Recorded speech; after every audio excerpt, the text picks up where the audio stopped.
Welcome to Suman TV Warangal. మనం నిజానికి ఒక అనాగరిక ప్రపంచంలో ఉన్నామా? లేదా నాగరిక ప్రపంచంలో జీవిస్తున్నామా? విద్యార్థులను కన్నబిడ్డల్లా చూడాల్సిన ఉపాధ్యాయులు ఎవరైతే ఉన్నారో మనం అక్కడక్కడ చూస్తున్నాం. కొన్ని ప్రైవేట్ పాఠశాలలో ఎక్కువగా, ప్రభుత్వ పాఠశాలలో తక్కువగా చాలా సార్లు చూస్తున్నాం. కానీ ఇదొక ఇంటర్మీడియేట్ కాలేజ్. ఇంటర్మీడియేట్ పిల్లలు అంటే యుక్త వయస్సు వచ్చిన పిల్లల్ని కూడా గొడ్డును కొట్టినట్టుగా చేత్తోని విపరీతంగా దూషించడం, చేత్తోని కొట్టడం అనేది ఇక్కడ మడికొండ సోషల్ వెల్ఫేర్ హాస్టల్‌లో మాత్రమే జరిగింది. చివరికి ఇది ఎక్కడి వరకు దారి తీసిందంటే వందలాది మంది పిల్లలు అదే ప్రిన్సిపాల్ ఉమామహేశ్వరి దాష్టికాన్ని భరించలేక ఉపాధ్యాయులనుతో విసిగి వాళ్ళతో అంటే ఎలాంటి మార్పు రాదని భావించి చివరకు వందలాది మంది ఒక్కసారి రోడ్డెక్కారు. ఇదంతా కూడా మంగళవారం జరిగింది. కాజీపేట శివారు మడికొండ ప్రాంతంలో ఈ సంఘటన జరిగింది. ఈ హాస్టల్ ఉంది. దాదాపు ఇంటర్మీడియేట్ కావచ్చు, హై స్కూల్ కావచ్చు, 5థ్ క్లాస్ నుంచి ఇంటర్మీడియేట్ వరకు ఇక్కడ నడుస్తుంది. దాదాపు 1000 మంది పిల్లలున్నారు ఇక్కడ. బైపీసీ ఎంపీస్‌తో ఉన్నారు. ఇక్కడ విశేషం ఏమిటంటే కరీంనగర్ అల్గునూరులో ఒక కాలేజీ కమ్ స్కూల్ ఉంటే హన్మకొండ ప్రాంతంలో హన్మకొండ జిల్లాలోని కాజీపేట ప్రాంతంలో కూడా ఉంది. ఎవరైతే ఉత్తమ ప్రతిభ కనపరిచిన వాళ్ళో స్పోర్ట్స్ కల్చరల్‌లో ఈవెంట్స్‌లో కూడా మంచి ప్రతిభ కనపరిచిన వాళ్ళని ఇక్కడ సెలెక్ట్ చేసి పంపిస్తారు. మరి అలాంటి పిల్లలే ఈరోజు ఇబ్బంది పడుతున్నారు. దీని వెనుక సంఘటనలు ఒకసారి ఆరా తీస్తే ఎవరైతే ప్రిన్సిపాల్ ఉమామహేశ్వర్ ఉన్నారో ఆమె అధికారిగా కూడా వ్యవహరిస్తున్నారు. ఆమె మీద విపరీతమైన ఆరోపణలు ఇప్పుడు మనం చూడొచ్చు కొద్దిసేపట్లో విజువల్స్‌లో విపరీతమైన ఆరోపణలున్నాయి. విపరీతమైన విమర్శలు చేస్తున్నారు. కేవలం పిల్లల్ని దండించడమే కాకుండా ఒక పెద్దరికంగా ఒక అధికారిగా కేవలం దండించడమే కాకుండా ఖచ్చితంగా చేయి చేసుకోవటమే కాకుండా విపరీతంగా దూషించడం. ఆ దూషించడం అనే పదాలకు కూడా అంతు లేదు. చివరకు ఒక మూకుడులో నూనెను కూడా అవి తీసుకొని వచ్చి నూనెను కూడా మీకు పులుముతాం, నూనె కూడా మీద పోస్తాం అటువంటివి. చివరకు నోటితోని ఉచ్చరించరాని పదాలను ఆడపిల్లలతోని కూడా మాట్లాడకూడని పదాలన్నీ కూడా ఆ ఉమామహేశ్వరి చెప్తుంది. చివరగా మంగళవారం రోజు అంటే సోమవారం సంఘటన సంబంధించి ఒక 10 నిమిషాలు ఆలస్యంగా ఎప్పుడైతే మైదానంలోకి అడుగుపెట్టడం ఆలస్యమైందో దానితోని క్రమశిక్షణా చర్యగా వెంటనే గేట్లు వేయడం చాలాసార్లు జరిగింది ఇది. ఇప్పుడు గేట్లు వేసిన సందర్భంలో వాళ్ళందరినీ 11 మంది పిల్లల్ని పిలిపించి దండించడమే కాకుండా విపరీతంగా తిట్టడం, కులం పేరుతోని దూషించడం, కులం పేరుతోని మీరు మత ప్రచారం చేస్తున్నారని. అసలు వేరే పాఠశాలలో, వేరే కళాశాలలో మనకు ఏడాది పొడవునా ఏదో ఉత్సవాలు ఉంటాయి. స్కూళ్ళలో ముఖ్యంగా అది గవర్నమెంట్ కానీ, ప్రైవేట్ కానీ న్యూ ఇయర్ నుంచి మొదలుకొని చివరకు సమ్మర్ వరకు కూడా ఏదో యాక్టివిటీ ఉంటుంది. అందుకే చాలామంది పిల్లలు ఇంట్లో కంటే కాలేజీల్లోనే, స్కూల్లోనే ఉండాలనుకుని ప్రయత్నిస్తారు. కానీ ఇక్కడ మాత్రం ఎప్పుడు ఇంటికి వెళ్ళిపోదామని చూస్తారు. ఫ్యాకల్టీ ఉన్నా ఫెసిలిటీస్ లేవు.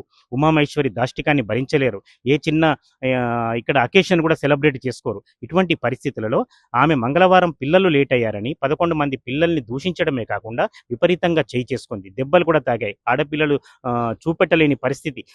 అంటే వాళ్ళ మనోభావాలు కూడా పూర్తిగా చెప్పుకోలేని పరిస్థితి. కానీ అరెస్ట్ అయ్యారు. దాదాపు 100 మంది ఏకదాటిన ఎవరు ప్రీ ప్లాన్ లేకుండా కేవలం పేరెంట్స్ కూడా చెప్పకుండా మడికొండ ఏదైతే గేట్లు ఉన్నాయో గేట్లు కూడా అంతంత మాత్రమే. వాళ్ళు చెప్పిన ప్రకారం ఏంటంటే అక్కడ ఒకరో ఇద్దరు వృద్ధులు మాత్రమే ఉంటారు. ఆ గేట్లను కూడా వాళ్ళు చూసే పరిస్థితి లేదు, కాపలా కాసే పరిస్థితి లేదని అటువంటి గేట్లను దాటి రోడ్డు మీదకి వెళ్లారు. స్వయంగా కలెక్టర్ దగ్గరికి వెళ్ళి తమ ఫిర్యాదును, తమ ఆరోపణలు, తమ విమర్శలను ఏవైతే ఉన్నాయో అవన్నీ కూడా చెప్పుకోవాలని ప్రయత్నించారు. ఇటువంటి పరిస్థితుల్లో ఉన్నతాధికారులు కూడా వచ్చారు. ఇక్కడ ట్విస్ట్ ఏమిటంటే ఎవరైతే ప్రిన్సిపాల్ ఉమామహేశ్వరి ఉందో ఎప్పుడైతే విద్యార్థులంతా కలెక్టర్ని కలవటానికి రోడ్డు మీదకి వెళ్ళారో, గేటు దాటారో ఆమె వెంటనే పెయింట్ అయ్యే పరిస్థితి ఉంది. సరే అది కేవలం నటన మాత్రమే అని చాలామంది చెప్పుకున్నప్పటికీ ఆమెను వెంటనే ఆసుపత్రికి తరలించారు. మరి ఆసుపత్రికి తరలించారా, వాళ్ళ ఇంటికి తరలించారా మనకి ఇప్పటివరకు అయితే సమాచారం లేదు. కానీ మొత్తం మీద మాత్రం ఉమామహేశ్వరి దెబ్బలకు 11 మంది పిల్లలు బలయ్యారు. వాళ్ళంతా కూడా ఇంటర్మీడియేట్‌లో ఒక యుక్త వయస్సు ఉన్నప్పుడు ఖచ్చితంగా తండ్రి కూడా మనకు వెనుకట సుభాషితాల ప్రకారం ఏందంటే ఒక వయసు వచ్చిన తర్వాత ఆడపిల్ల వెంట తండ్రి కూడా చేయి వేయొద్దు అని. అటువంటి పరిస్థితులలో ఒక ఆడపిల్లలను దాదాపు 17, 16 సంవత్సరాల విద్యార్థినులను అమానుషంగా కొట్టడమే కాకుండా నోటితో ఉచ్చరించని భాషలో కూడా దూషించడం, ఇది పరిపాటిగా మారటం. తర్వాత ఇంకా చాలామంది విద్యార్థినులు చేసే ఆరోపణలు ఏమిటంటే ఇక్కడ క్యాంటీన్ కరెక్ట్‌గా ఉండదు. ఫుడ్ ఏర్పాట్లు కరెక్ట్‌గా ఉండవు. దాదాపు 600 మందికి పైగా విద్యార్థులకు ప్రస్తుతం పనిచేస్తున్నవి కేవలం 2 వాష్‌రూమ్‌లు. చాలా వాష్‌రూమ్‌లు ఉన్నప్పటికీ అవన్నీ కూడా ఏవి సక్రమంగా పనిచేయవు. ఎవ్వరు కూడా ప్రతీదీ 5 నిమిషాల తేడాతోని కూడా అన్ని నిబంధనలు ఖచ్చితంగా పాటించాల్సిందే. ఎలాంటి అకేషన్‌లను కూడా వాళ్ళు సెలబ్రేట్ చేసుకోరు. ఇటువంటి పరిస్థితి మడికొండలోని సోషల్ వెల్ఫేర్ హాస్టల్‌లో ఉంది. మరి దీనికి సంబంధించి విద్యార్థినులు ఒక్కసారి బరిస్టై అసలు తన మనసులో ఉన్నది కూడా ఎవరికీ చెప్పుకోలేని పరిస్థితిలో ఉన్న విద్యార్థినులను లేనిపోని ఆరోపణలు, ప్రేమలేఖల పేరిట మీరు ఎవరితో ప్రేమ కార్యక్రమాలు నటిస్తున్నారని, కార్యకలాపాలు సాగిస్తున్నారని, లేకపోతే మీరు కావాలని ఇలాంటి ఉద్దేశాలకు అంటగడుతున్నారని, ఇవన్నీ కూడా ప్రిన్సిపాల్ ఆరోపిస్తున్నారని విద్యార్థులు మనకు ఆరోపిస్తున్నారు. దాదాపు తల్లిదండ్రులు కానీ, విద్యార్థి సంఘాల ప్రతినిధులు కానీ, ఎవరైతే విద్యార్థులు రోడ్డు మీదకి ఎక్కారో వాళ్ళంతా కూడా లోపలికి వచ్చారు. ఇప్పుడు అదంతా కూడా ఉన్నత స్థాయి అధికారులంతా కూడా చర్చ జరుపుతున్నారు. స్థానిక మేజిస్ట్రేట్ అంటే ఎంఆర్ఓ ఎవరైతే ఉన్నారో విచారణ జరుపుతున్నారు. మరి ఈ విచారణ ఫలితాలు ఎలా ఉంటాయి? ఉమామహేశ్వరి దాష్టికమే కాకుండా భవిష్యత్తులో ఈ హాస్టల్ ఏమన్నా సంస్కరణల బాట జరుగుతుందా? ఇంతమంది దెబ్బలు కొట్టిన వాళ్ళను ఖచ్చితంగా సస్పెండే చేయాల్సిందని విద్యార్థి సంఘ ప్రతినిధులు, కొంతమంది పేరెంట్స్ కూడా ఏకగ్రీవంగా డిమాండ్ చేస్తున్నారు. కేవలం విద్యార్థులే కాదు, స్వెరోస్కు సంబంధించిన సంస్థ ప్రతినిధులు కూడా మనతో ఉన్నారు. వీళ్ళు గతంలో జరిగిన సంఘటనలు కూడా సాక్షిభూతులుగా చెప్తున్నారు. అసలు ఇక్కడ ఏం జరుగుతుందో ఒకసారి వాళ్ళ మాటల్లోనే విందాం. చెప్పండి. నమస్తే అన్న. ఈరోజు ఏ విధంగా అయితే తెలంగాణ రాష్ట్రంలో సంక్షేమం కోసం పనిచేస్తున్నామని చెప్పి అధికార యంత్రాంగం కానీ, ఈరోజు ప్రభుత్వం కానీ ఏ విధంగా మాటలు చెప్తున్నాయో, ఆ మాటలు పూర్తి స్థాయిలో ఈ గురుకుల పేద బడుగు బలైన విద్యార్థులకు ఈ పాఠశాలలో ఆ సంక్షేమం సంబంధించిన విషయాలపైన ఇక్కడ పూర్తిగా లేవని చెప్పి మేము అనుకుంటున్నాం. ఎందుకంటే తెలంగాణ రాష్ట్రంలో సాంఘిక సంక్షేమ గురుకుల పాఠశాలలో మరికొండ సాంఘిక సంక్షేమ గురుకుల పాఠశాల సిఓఈ సెంటర్ ఆఫ్ ఎక్సలెన్స్ అనేది చాలా పెద్ద గురుకుల పాఠశాల. దీంతో పాటు కరీంనగర్ సిఓఈ అని చెప్పి అలుగునూరు సంబంధించిన రోడ్లో ఉంటుంది. ఇది తెలంగాణలోనే ఈ రెండు పాఠశాలలు చాలా పెద్ద పాఠశాలలు. అంటే ఏ పాఠశాల అయితే ఆ పాఠశాలలో కొద్దిగా ఉన్నత మెరిట్ స్థాయిలో ఉన్న విద్యార్థులను ఇక్కడికి పంపించి ఇక్కడ ప్రత్యేక శిక్షణ సబ్జెక్ట్స్ పైన కానీ, ఆటల పైన కానీ, ఇంకా మానసిక విధాలకు సంబంధించిన విషయాలపైన కోచింగ్ ఇచ్చే ఈ పాఠశాలలు. ఈ పాఠశాలకు వచ్చే ప్రిన్సిపల్లు చాలా ఉన్నతంగా, విద్యావంతంగా, కుల వివక్ష లేకుండా, మత వివక్ష లేకుండా ఉండాల్సిన పరిస్థితిలో ఈరోజు మరికొండ సాంఘిక సంక్షేమ గురుకుల పాఠశాలలో పనిచేసి ఉమామహేశ్వరి ప్రిన్సిపాల్ తెలంగాణ రాష్ట్రంలో అతి దరిద్రమైన ప్రిన్సిపాల్లో ఈమె నెంబర్ 1 ప్రిన్సిపాల్ ఉమామహేశ్వరి. ఎందుకంటే గత కొన్ని నెలల క్రితం చూసుకుంటే ఇదే గురుకుల పాఠశాల ఆవరణంలో మరికొండ పోలీస్ స్టేషన్ ముందు ఇక్కడ పనిచేసిన ఒక నాన్ టీచింగ్ స్టాఫ్ ను మీ జాతి మారదా, మీ కులం మారదా, మీ కులం వారి ఇదే పరిస్థితి అని చెప్పి, ఈ ఉద్యోగం కోసం మీరు పనిచేస్తారని చెప్పి ఇక్కడ ఒక ఉద్యోగిని వేధిస్తే, ఆ ఉద్యోగి ఇంటికి పోయి వాళ్ళ భర్త లేని సందర్భంలో ఆమె ఆత్మహత్య చేసుకునే ప్రయత్నం చేస్తే వాళ్ళ భర్త చూసి ఈ క్యాంపస్ ముందు వచ్చి లొల్లి చేస్తే మా సేరో విద్యార్థి సంఘ నాయకులు మేమందరం వచ్చి అప్పుడు మేమందరం స్థానిక పోలీస్ స్టేషన్ లో ఫిర్యాదు చేస్తే అక్కడ సిఐఎస్ఐ గారు నిజ నిర్ధారణ విచారణ చేపట్టి అప్పుడు ఆమె పైన చర్యలు కూడా తీసుకోవడం జరిగింది. అంటే ఒక గురుకుల పాఠశాల ఆమె మీద ఎఫ్ఐఆర్ పెట్టడం జరిగింది. ఆ ఎఫ్ఐఆర్ లో మరి నిజ నిర్ధారణ ఏం జరిగింది, అప్పుడు పిల్లలు కూడా మరి ఎందుకంటే ఇక్కడ పిల్లలు ప్రత్యక్షంగా చదువుకుంటారు కాబట్టి పిల్లలు భయపడి కొద్దిగా ముందుకు రాకపోవడము అట్లాంటి సందర్భాలు జరిగింది. ఎందుకంటే ఈ పిల్లలు ఎవరైతే చెప్తారో ఆ పిల్లలను ఈమె టార్గెట్ చేస్తుంది. గతంలో జరిగిన సందర్భాలలో కూడా ఉమామహేశ్వరి అంటే ఒక మంచి విద్యావంతురాలు అని చెప్పి మేము అనుకున్న సందర్భం ఉండే. కానీ ఈమెకు ఎస్సీలన్నా ఎస్టీలన్నా ఒక దరిద్రులుగా బలహీనంగా వర్గాలుగా చూసడం పరిస్థితి చేస్తే తప్ప ఈమె ఎప్పుడు కూడా పిల్లలను దగ్గర తీసుకొని చేసుకునే సందర్భం ఉండదు. ఉన్నత స్థాయి అధికారులు వచ్చినా కూడా, ఉన్నత స్థాయి సంబంధించినటువంటి ఉద్యోగులు వచ్చినా కూడా ఈమె కాలు మీద కాలేసుకొని కూర్చోవడము, కుర్చీ లేకపోవడము, వాళ్ళకు వచ్చినటువంటి అధికారులను కరెక్ట్ గా ట్రీట్ చేయకపోవడం, రిసీవ్ చేసుకోకపోవడం సందర్భాలు ఉన్నాయి. పూర్తిగా చెప్పాలంటే ఈ బడిని, ఈ వ్యవస్థను, ఇంత మంచి పాఠశాలను ఖరాబ్ చేసినటువంటి ప్రిన్సిపల్లో ఈమె దరిద్రమైన ప్రిన్సిపల్ అని చెప్పి మేము వాపోతున్నాం అన్న. ఇప్పుడు ఏం డిమాండ్ చేస్తున్నారు ఒక స్టూడెంట్స్ యూనియన్ గా, ఆర్గనైజేషన్ గా? డిమాండ్ అంటే ఈమెను సస్పెండ్ కూడా కాదు కానీ పూర్తిగా ఉద్యోగం నుంచి తొలగియాలి, ఈమె పైన చర్యలు తీసుకోవాలి. గతంలో ఈమె సస్పెన్షన్ చేయాలి డైరెక్ట్ పూర్తిగా, అసలు ఈమెకు ఉద్యోగం ఇవ్వద్దు. ఈమె లాంటి వ్యక్తులు ఈ గురుకుల పాఠశాలలో ఉంటే చాలా మంది తల్లిదండ్రులు కానీ, పిల్లలు కానీ ఇబ్బంది పడ్డ పరిస్థితులు ఏర్పడుతున్నాయి. దీంతో పాటు ప్రధానంగా ఈమె కింది స్థాయి ఎంప్లాయీస్ ని, ఆమె తోటి స్టాఫ్ ను, టీజీటీ కానీ, జేఎల్ కానీ, ఈమె సంబంధించిన ఈమె డీసీఓ, ఈమె కింది సంబంధించినటువంటి ఉద్యోగస్తులను కూడా నానా విధంగా టార్చర్ పెడుతుంది. ఈమె మాటలు, ఈమె ట్రీట్ చేసే విధానము, ఇట్రా నువ్వు ఏంటిది అయితే ఏంది చెప్పని చెప్పి ఈమె పిల్లలందరూ ఇక్కడ మెస్ లో తింటే ఈమె వాస్తవానికి ఈమె హెడ్ క్వార్టర్స్ లో ప్రత్యేకంగా వండుకొని తింటది. ఈమెకి ఇక్కడ అసిస్టెంట్లు ఉంటారు, ఈమెకు సంబంధించిన కొద్దిమంది ఏజెంట్లు ఉంటారు ఈమెకు. దీంతో పాటు ఈమె ప్రిన్సిపల్ అంటే ఆమె ఒక టీచర్ తో, ఒక టీచింగ్ స్టాఫ్ తో నేను ఎట్లా మాట్లాడాలి, నేను మాట్లాడితే పిల్లలు ఎట్లా రియాక్ట్ అవుతారు, పిల్లలు మళ్ళీ నా స్టాఫ్ కి ఎట్లా రెస్పెక్ట్ ఇస్తారు అని చెప్పి కొద్దిగా కూడా కామన్ సెన్స్ ఉండదు. అంటే గత కొద్ది రోజుల నుంచి కూడా ఈమె చాలా వార్తలలో కానీ, చాలా సామాజిక మాధ్యమాలలో ఈమె పిల్లలు ప్రిన్సిపల్ పైన చేసిన ఆరోపణలు కానీ, ధర్నాలు కానీ, కార్యక్రమాలు కానీ చాలా సందర్భాలనే గతంలో కలెక్టర్ ప్రావీణ్య మేడం గారు ఉన్నప్పుడు కూడా మేము స్వయంగా మేడం గారు కూడా చెప్పినాం.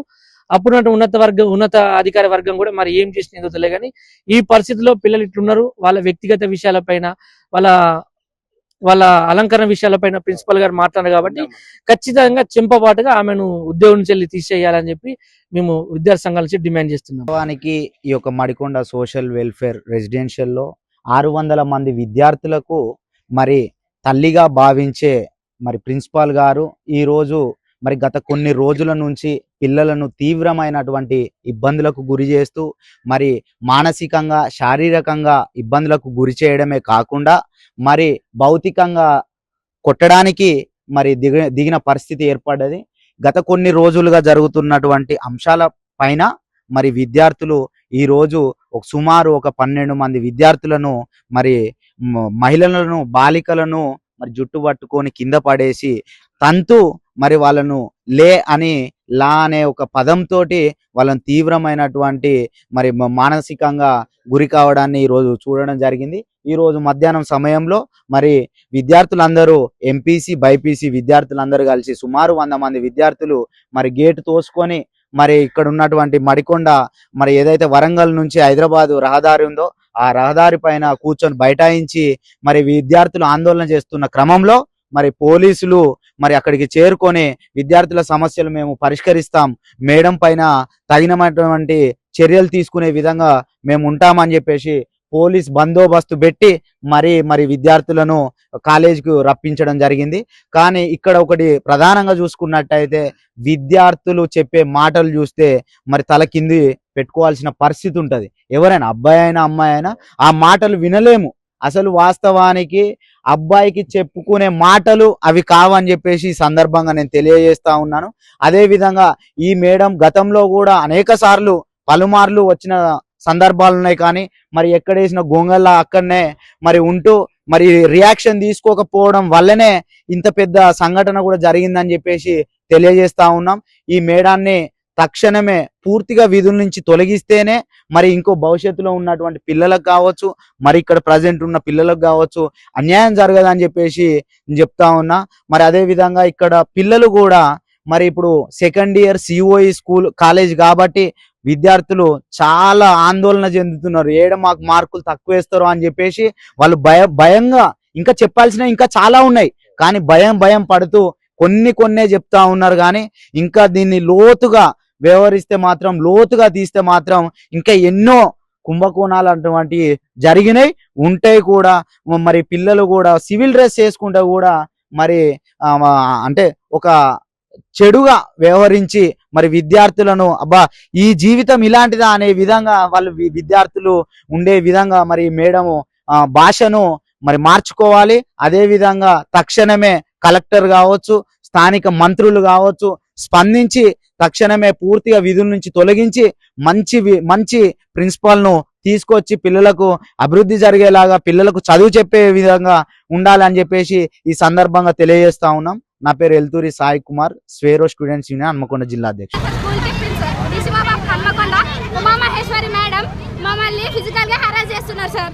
16-17 ఇయర్స్ వాళ్ళని పిచ్చి కుక్కలు కొట్టినట్టు కొట్టింది సార్. మేమేమన్నా సార్, మాకు ఫెసిలిటీస్ అక్కర్లేవు, ఇన్ఫ్రాస్ట్రక్చర్స్ అక్కర్లేదు, ఫుడ్ ఫెసిలిటీస్ అక్కర్లేదు.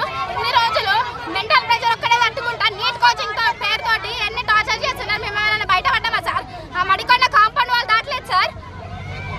ఎంతసేపు అని ఎన్ని రోజులని ఊరుకోవాలి సార్? కుక్కలు కొట్టినట్టు కొట్టి మా తలంట్లో వస్తే మా ఎగ్జామ్స్ కి సార్ డ్రెస్అప్ మంచిగా డ్రెస్అప్ అయ్యి ఒక తిట్లు పెట్టుకుంటే అబ్బాయిల కోసమా సార్? చిన్న పిల్లల దగ్గరకు పోయి బాయ్ ఫ్రెండ్లు లవర్స్ ప్రెగ్నెన్సీ గురించి మాట్లాడుతుంది ఆమె. అసలు మనిషేనా సార్? ఆమె సైకాలజీ చేస్తున్నారు సార్. ఎవరికి సార్? పవర్ ని she is completely 100% misusing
Eenadu office ఉంటుంది కదా.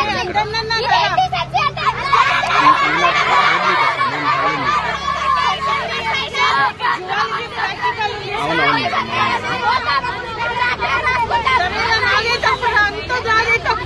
మీరు పిల్లల్ని వదిలిపెడితే నేను బిడ్డల్లాగా చూసుకుని అందరూ ఎంతమంది డాక్టర్స్ ఇంజనీర్స్ అయ్యిండ్రు. ఇది చేసినందుకు నాకు ఇది ప్రతిఫలం. జనరల్ కాలేజ్ లో ఉన్న వాళ్ళకి ఏం లేదు, వాళ్ళు మంచిది ఉన్నారు, 2 నెలల హాలిడే తీసుకుంటారు, వాళ్ళు మంచి. నాకు ఒక్క హాలిడే లేదు.